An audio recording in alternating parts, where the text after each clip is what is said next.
दोस्तों, कहते हैं जिंदगी इंसान को दो ही मौके देती है, एक हार मानने का और दूसरा भरोसा करने का। हम अक्सर नेकी करते हैं लेकिन बदले में दर्द मिलता है तो दिल कहता है छोड़ो, अब किसी के लिए क्यों रुकना। पर आज की कहानी आपको याद दिलाएगी भगवान चुप रह सकते हैं लेकिन इंसाफ किए बिना नहीं। ये कहानी है एक साधारण कबाड़ वाले राजू की, जिसकी ज़िंदगी बस एक नेकी ने बदल दी। सुबह का धुंधलाका था, सर्द हवा, शहर के कूड़ेदानों के बीच 35 साल का राजू बोरी उठाए घूम रहा था। कपड़े फटे हुए थे, हाथ ठंड से नीले पड़ गए थे, लेकिन आंखों में एक जिम्मेदारी। घर में उसकी 7 साल की बेटी चिन्मयी, उसकी माँ 2 साल पहले गुजर गई थी। उस दिन राजू की जेब में सिर्फ 28 रुपये थे। घर का किराया बाकी, स्कूल की फीस बाकी। बेटी ने पूछा, पापा आज खाना मिलेगा? राजू मुस्कुराया, वो मुस्कान जो रोने से पहले चेहरे पर आ जाती है, और बोला, हाँ बेटा, भगवान सब देख रहा है। फिर पूरा दिन कबाड़ इकट्ठा करने के बाद राजू की कमर झुक गई थी। लोग उसे देखकर नाक मरोड़ते थे, कुछ हंसते, कुछ मुंह फेर लेते, पर राजू कभी शिकायत नहीं करता, बस खुद से कहता, नेकी इंसान को छोटा नहीं बनाती। फिर उस दिन उसे कुछ खास नहीं मिला, कमाई भी कम हुई और थकान ज़्यादा। शाम ढल रही थी, धुंध बढ़ रही थी और भूख भी चुभ रही थी। राजू बोरी कंधे पर रखकर घर लौट रहा था। सड़क लगभग खाली थी। लैंप पोस्ट की पीली रोशनी, तेज ठंडी हवा। फिर कुछ दूरी पर एक आवाज़ आई, आह! कोई गिरा था। राजू वहीं रुक गया। ध्यान से देखा तो एक बुजुर्ग सज्जन सड़क पर पड़े थे।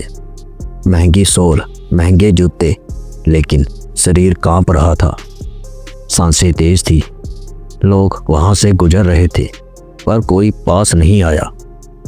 राजू ने झिझकते हुए बोरी नीचे रखी और उनकी तरफ दौड़ पड़ा। राजू ने बुजुर्ग को संभाला। उनके माथे पर ठंडा पसीना था। उसने पास से गुजरते आदमी से कहा, भाई मदद करो, हॉस्पिटल ले चलते हैं। आदमी बोला, मुझे देर हो रही है, और वहां से चला गया। राजू ने फिर एक ऑटो रोका।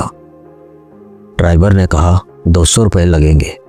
राजू हंस पड़ा, मेरे पास तो सिर्फ 28 रुपये ही है। और वह ऑटो वाला वहां से चला गया। राजू ने उन 28 रुपयों से पानी और दवा खरीदी। बुजुर्ग का हाथ थामकर बोला, साहब मैं हूं ना, डरिए मत। फिर उन्हें कंधे पर उठाया और आधा घंटा पैदल चलकर सरकारी अस्पताल पहुंचा। बुजुर्ग बेहोशी में बस इतना ही बोले, बेटा धन्यवाद। राजू जब अस्पताल से लौटा तो उसकी पुरानी साइकिल, जिससे घर चलता था, चोरी हो चुकी थी। वो वहीं फुटपाथ पर बैठ गया। आंसू अपने आप बह निकले। उसने आसमान की तरफ देखा और कहा कि हे भगवान, नेकी की यही सजा है। उस रात राजू और उसकी बेटी ने सिर्फ पानी पीकर गुजारा किया और भूखे पेट सोए। सन्नाटा, ठंड और भूख। फिर अगली सुबह उनके दरवाजे पर दस्तक हुई। बाहर एक बड़ी कार और 2 आदमी खड़े थे। आदमी बोले, क्या आप राजू हैं? साहब आपको बुला रहे हैं। राजू घबरा गया लेकिन उनके साथ चला गया।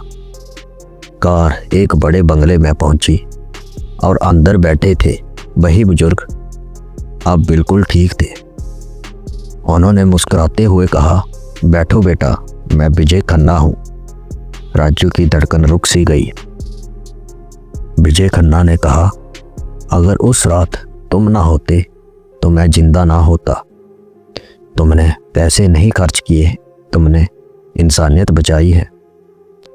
उन्होंने 3 फाइलें आगे बढ़ाई। एक फाइल राजू की बेटी के लिए पूरी शिक्षा की स्कॉलरशिप, दूसरी राजू के लिए ट्रस्ट में स्थायी नौकरी और तीसरी एक छोटी सी दुकान का लाइसेंस। राजू वहीं रो पड़ा। साहब, मैंने तो बस मदद की थी। विजय ने उनके हाथ पर हाथ रखा और कहा, नेकी का हिसाब इंसान नहीं भगवान रखते हैं।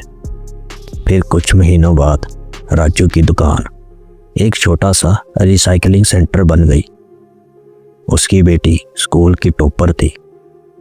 घर खुशियों से हरा भरा था और दुकान के बाहर एक बोर्ड लटका हुआ था, अगर नेकी करनी पड़े तो रुकना मत।